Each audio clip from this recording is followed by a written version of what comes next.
पहिल्याच्या काळातली लग्न एकदम स्वस्त आणि मस्त आणि मजबूत टिकाऊ. बैलगाडी नाही तर ट्रकमध्ये वरात. जेवणाला पत्रावळीमध्ये शेक भात आणि बुंदीचा लाडू. हनीमून बिनीमूनची नाटकी नाहीत. तरी पण अजूनही लग्न टिकलेली आहेत.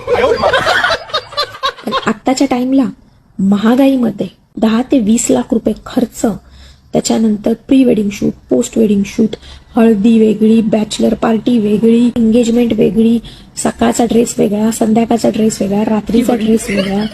आजकालचं नवीन एक फॅड पण आहे.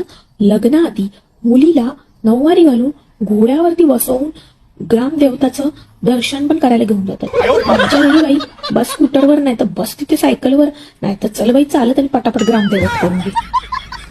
जेवण स्टार्टर पासून बडीशेपच्या पानापर्यंत सगळा ठेवला जातो. एवढा खर्च ना, 20-20 लाखाचा खर्च. आणि त्याच्यानंतर हनीमूनला आउट ऑफ कंट्रीज जाणार बाबा. ते गोवा, महाबळेश्वर आपल्याला परवडत. आणि एवढा सगळा 20 लाखाचा खर्च करून त्यांच्यात हिंमत पण येते 2 महिन्यात बोलायची, चल डिवोर्स देणार, सोडून देईल. पोडगी पण द्यायला तयार आहे एवढ्या महागाईमध्ये. म्हणजे ह्यांना लग्न टिकवायची पण नाहीत आणि सगळी लग्नाच्या आधीपासून ते लग्न होतोपर्यंत खर्च पण ढिगाने करायचा. एवढी हिंमत येते कशी या पिढीमध्ये खरंच.